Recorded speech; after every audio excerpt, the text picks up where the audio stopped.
Wow. Wow. Wow. Not much else to say today, so we'll just end it there. See ya. Nah, I'm kidding. Good morning. It is Dave Ettinger, the host of the Dave Talk Sports podcast. It is Monday morning, July 15th, 6:19 a.m. Eastern Standard Time. You know what I'm talking about when I say wow. You don't have to be a tennis fan. You don't have to be a big sports fan. Just be a casual fan who likes to watch sports when there's big events going on. You're a person who watches the Super Bowl, the World Series maybe, the NBA Finals, whatever it may be. Even you were tuned in yesterday. Don't lie. I know you were. It's the Wimbledon final. Okay? It's Novak Djokovic. It's Roger Federer. It's two of the best tennis players of all time. Personally, I think Federer is still the best. Djokovic, while he's still number 3 of all time, is rapidly approaching Rafael Nadal for number 2. Djokovic, a little stretch in his career a couple years ago where he wasn't great, didn't win much, didn't do much. But when healthy, when focused, when at the top of his game, which he was yesterday, he's one of the best to ever do it, and he's very well-rounded. His return of serve is fantastic, one of the best I've ever seen. And he's been a thorn in the side of Roger Federer, as is Rafael Nadal. It's just competition between the three of these gentlemen. It seemingly will never end, and it's to be appreciated. I keep saying this over and over and over again. It's to be appreciated because these are the 3 best tennis players of all time. And we never know when someone else as good as them will come around, or a pairing or a triplet of players will come around and be this good at the same time. But we don't know how long, especially Roger Federer, will continue to do this.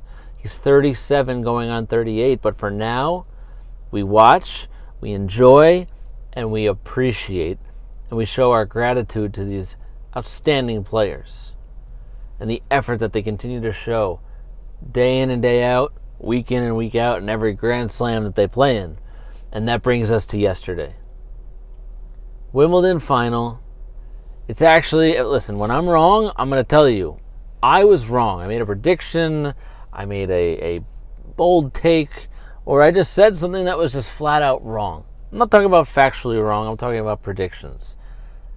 But I'm not going to tell you that about yesterday, because if you watched the last couple episodes of the Dave Talk Sports podcast, your host, me, Dave Ettinger, told you that yesterday's final was going to be a really tough, hard-fought 5-setter with a couple tie breaks mixed in. And that's exactly what it was. Now, Novak Djokovic did fight off 2 championship points for Roger Federer. It was an unbelievable match that showed us the new tiebreak format in the 5th set of Wimbledon, which I've talked about. This is the first year it's been implemented. And personally, I don't want to overshadow the match with this take because the match was unbelievable. Yesterday's Wimbledon final, won by Novak Djokovic in 5 sets, a 5th set tiebreak, which is the new rule. When it got to 12-12, they went to a tiebreak. So Novak Djokovic wins 13-12 in a tiebreak in the 5th set in nearly 5 hours. I believe it was 4 hours and 57 minutes.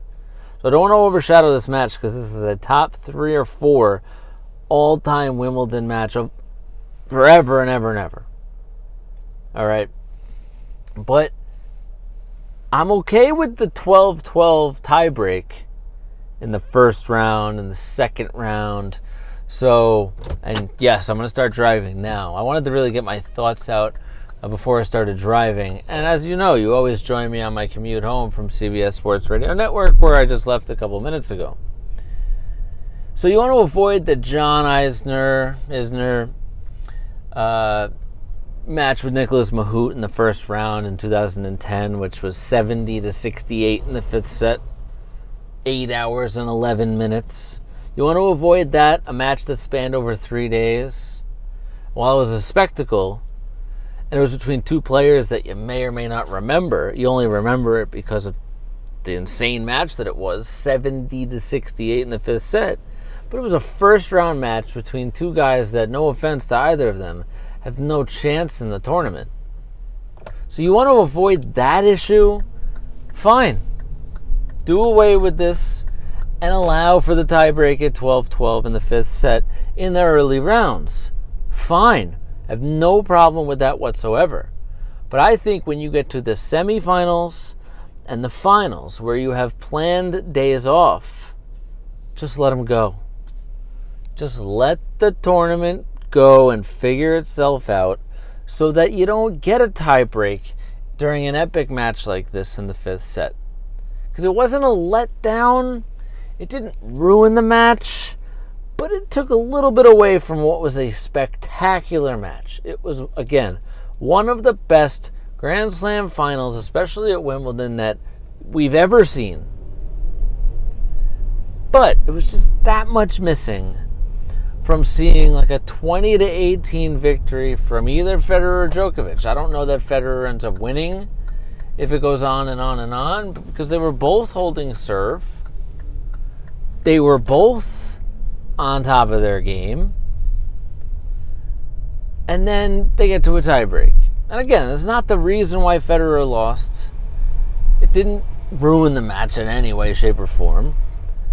But I just would like, once you get to the finals, just let him go. Just let him go. It's the last match. They could take the whole rest of the day, the week, the rest of the month off if they want to.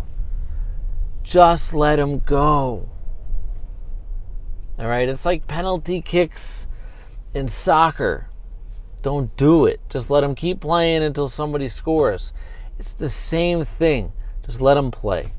But, again, don't let that overshadow the match. I have friends who are not tennis fans who texted me and said, "Man, I know you're watching this, but are you watching this?" Just unreal. So this was one of those matches that you don't have to be a humongous tennis fan, but you were watching anyway. You don't have to be a big sports fan, but you were watching anyway. And hard-fought, 5-setter. Novak Djokovic wins his 5th Wimbledon, now has 16 total Grand Slams, and is chasing Nadal and Federer in the all-time ranks. Excuse me. And on that note, we say goodbye to tennis for a while, and we move on to the most popular sport that exists in the United States, football. So the NFL has come up with this crazy, what I'm going to call inane proposal. We're going to talk about it, but I'm going to dismiss it fairly quickly. The NFL has been talking about this for a couple of years now. They want to expand to 18 games. The NFL used to be a 12-game regular season, then it was 14, now it's 16. But they want it to be 18. Inevitably, eventually, I think it will be. It's just a question of compromise between the players' union and the league itself and the collective bargaining agreement that ultimately they will come to an agreement on. Now, the players have taken the hard stance on the 18-game season, saying, we're not doing it. We don't care how much more money you give us. It just opens us up to more injury, and we don't want to expose ourselves to that right now or ever. We're not doing it. So we're taking a hard stance. We're willing to go on strike because of it, and that's where we're at. But the NFL will continue to propose these interesting ideas. So the latest is we're going to play 18 games during the regular season. But every player on the roster can only play a maximum of 16 games. So somehow the NFL still gets what they want, more money.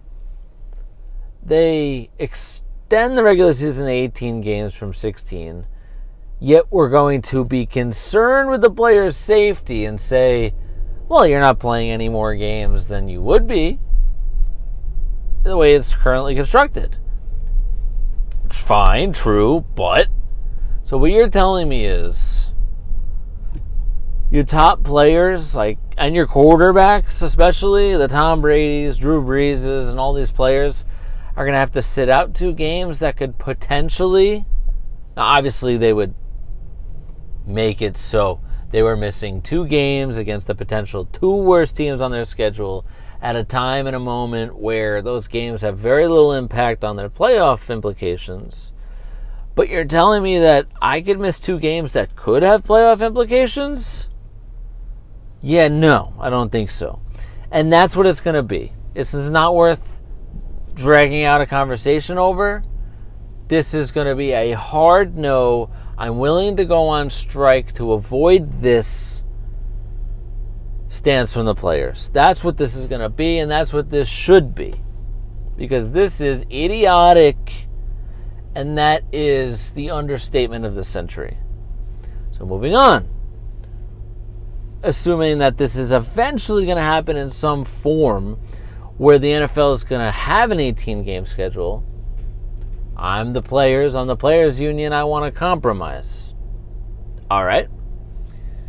So, what can you do? I think the initial starting point needs to be, well, we'll shorten the preseason because the preseason's a joke already. Especially because most real players don't play in it really at all. They probably play a combined half of 1 game throughout all their preseason minutes and snaps combined. I'm talking about starters. And even, I get it, the preseason is really for,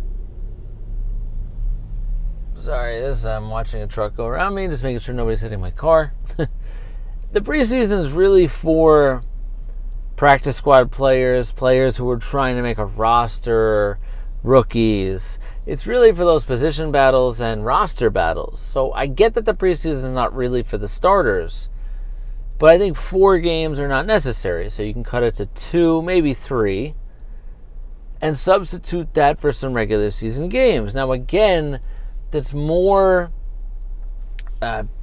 strain and more possibility of injury that you're putting on the players. So ultimately, what do the players want? They want more money.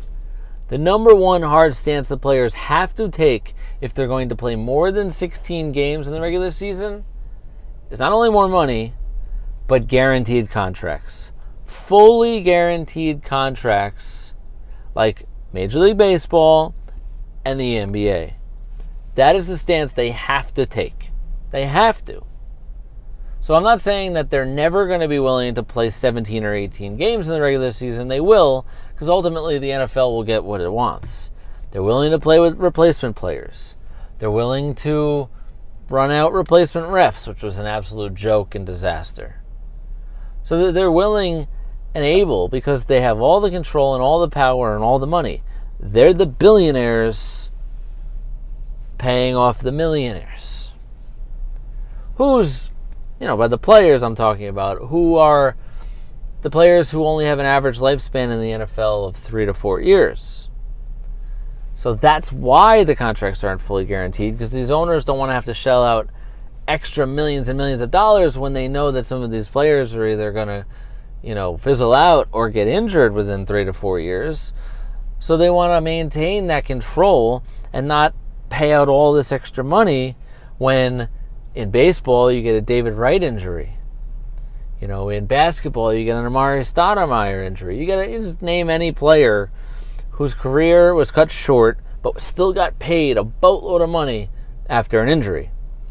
That's what the NFL is trying to avoid. So I think it's inevitable that they get to 17 or 18 games because that's more money.